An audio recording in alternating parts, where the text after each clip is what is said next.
hi. Hey, what's up, everybody? Welcome to the Podcaster Comedy Podcast. This is the second in our Get to Know the Team series that we've been doing. So today we are getting to know our benevolent co-host, Paul Stapfer. Hello. And we're going to talk a little bit about Paul and what he's done and what he's all about in the second of this series to get to know everybody. So we'll start out by welcoming you to your podcast. Oh, welcome. Welcoming to my own thing. That's great. That you do. This had nothing to do with us not being able to get a guest at all. No. Just a series we've always wanted to do. So Paul, welcome to your show. Thank you. Thank you very much. Thank you. Welcome to yours. Now, for those of you that don't know, Paul is a very acclaimed author and philanthropist, as I like to throw in. Yes. But he's written some incredible books, some incredible scripts, all kinds of projects going on. And we're going to talk a little bit about that today. These are a couple of his books. So why don't you start out by telling us, Paul, how did you get interested in writing in the first place? How did it all start? Where does it all? Do you have like a comics history? Do you? Good question. I really liked to read a lot when I was younger, and always enjoyed writing to a certain extent, and thought it might be a sort of way to, like, could be a functional career, but never really knew how. And I think there was a lot of self-doubt about, the artist's own self-doubt about your own work. Mm-hmm. Very critical of my own stuff, thinking if it was any good or if anyone would want to read it. So I've always been very sort of quiet about my own personal projects.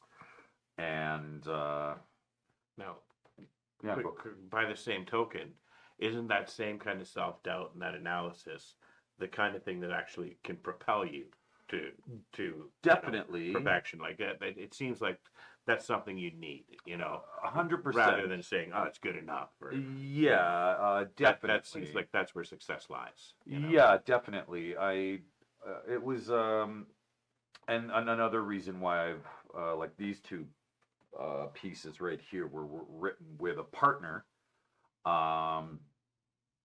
just because there was a lot of almost role playing that kind of came with this particular project, where we would kind of riff with one another in character as to what, who the characters were, what they would say, how they would sort of behave, and those kind of things. So I always found the collaborative side of the art making process beneficial, just because at least I had that sort of sounding board of someone to be like, like we both thought it was funny. Right. We both thought it was entertaining. We both thought that was, funny. And so it was something that we could be, okay, well, let's put that to paper. You know what I mean? Okay. And I always found that, because especially when it comes to like I've got a bit of a filmmaking background, Mm-hmm. and that is in its own right a very collaborative, sort of unified artistic endeavor and effort, versus like a stand-up where you're really just a performer of one. Right. Doing a monologue to an audience, where all the moving parts of film or television it's a collective, you know what I mean? Right. And so that always, and just kind of working with like minds and people that are into the same thing, into the project, like the project, whatever it may be, and you get that sort of confirmation that what you're doing is good, or good enough, as compared to really just like writing something for the sake of just having no idea Right. what's going to come of it. And when it comes to these, it was I've got a little more confidence in kind of going through the steps and processes of putting these together, editing them, having an editor review it and edit it. My biggest sort of abyss is the marketing and promotion. Okay. And for anyone out there who has written a book, congratulations, because it is not an easy thing to do. It's not an easy undertaking to get it from just concept to printed. Right. This particular one was about a 7 to 8 year process, of just going from initial concept to then breaking it down into scenes. Like we knew with this one, we wanted this to happen, we wanted this to happen, we wanted this to happen, we wanted this to happen. You know what I mean? So kind of getting all those sort of jumbled ideas into a cohesive, coherent narrative. Took a long time. It took a really long time. And then the whole editing process was about a year. And then there was a whole other re-edit that we had to kind of go through. And then once you get it to that point, we decided that self-publishing would be, because then we have like a manuscript and a full book, and then now we got to send it to a publisher. And that was a process of rejection, not something we're into. Right. You know what I mean? Like, no. And so then we decided, well, let's just self-publish it. But then all that promotion, like if you go through a publisher, they do all that heavy lifting. Right. Well, they'll promote it, they'll print all the copies, send it to the bookstores, and you basically, they get their cuts, and they'll probably even book you the book tour. All that kind of stuff. But for us, it was just like, we have to put so much effort and time into this. Let's just get it out there, and then we'll promote it ourselves. But neither of us really had any sort of promotional or marketing background. So we were just basically using whatever social media platforms we had to promote. And to the few hundred people that are just give you a like, I've got so many people that have the book and they're like, oh, I still got to read it. It's just like, and reading is also like, well, I think before we get too far into the Sure. mechanics, Yeah. what we should do is learn a little bit about the projects. Why don't you tell us about each project, what each of these books that you publish, what they are. Tell us all about them briefly, the characters, the whole bit, so we know, the story.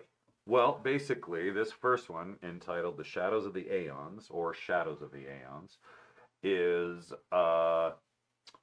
the best way to describe it would be a cross between Clash of the Titans and Inglorious Bastards with a touch of the Untouchables.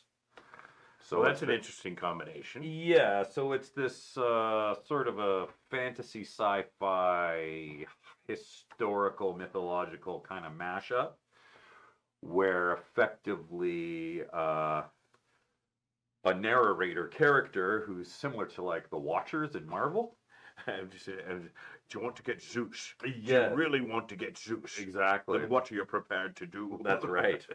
So this narrator, or who we call the Recorder of Time, is sent to observe this particular portion of history where the gods of Olympus, the immortals of Olympus, are reviewing a device that they have that allows them to see if time is a river and flows and, all that kind of thing. They're allowed to see time at any certain point, whenever, however, and all that kind of jam.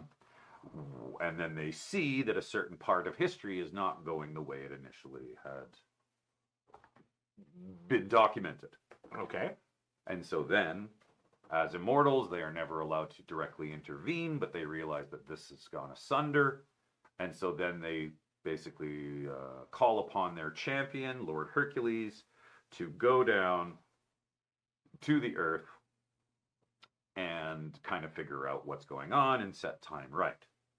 And effectively, what's happened is our character known as Das Fuhrer has basically gained more of a lead than he initially. He's taken over Europe as well as great portions of the world. Did you say Das Fuhrer? Das Fuhrer, yes. And this was a very controversial choice. And he's played for humor. And we had zero foresight that today's world was going to be so close to 80 years ago. And with certain politicians and billionaires in power, right, pulling strings, it's a bit of foreboding, to be honest, this story that really had tones of everything that is happening currently. Wow. We're kind of like The Simpsons in that regard, where we were it's not the first time we've seen that. I know. Aldous Huxley, absolutely. There are numerous authors out there. Even H.G. Wells, you can go Wells back that far. And Orwell and all those kind of chaps. So there is a sort of foreshadowing, in reality, that I'm sure didn't come from our book, because no one's really read it. But it is ironic that The Simpsons do it better than anybody. Right? I know. It's very true. And being big fans of The Simpsons, like both my partner Kyle D. Mack, shout out to him, we're both very big fans of The Simpsons and their satirical parody on, current events in the world and the sort of just people in general. I was a big South Park fan. He was a big Family Guy guy. We never really had much crossover in that regard, but definitely somewhere our sort of minds met, where we were writing this story about kind of serious issues, but with a very strong tongue-in-cheek social parody, where the characters are all like over the top. Both shows are fearless. Exactly. And we decided to write it as that, but then by the time we got to like getting ready to release it, Trump came down the escalator and all these sort of, similarities were coming out, and lots of talk about, So that wasn't planned. Absolutely not on our end. And so that became almost like, it sort of let us reel back a little bit. Like, is this the right, like, it's either the perfect time to drop it or the worst, because this is coming at a time where even using the word is cancelable unless you're in a position of power and you're basically a Nazi. You know what I mean? Like, so it's, you know what I mean? So we were really like struggling with how are we even going to promote this? How are you going to market it? How can we market this to something that is completely taboo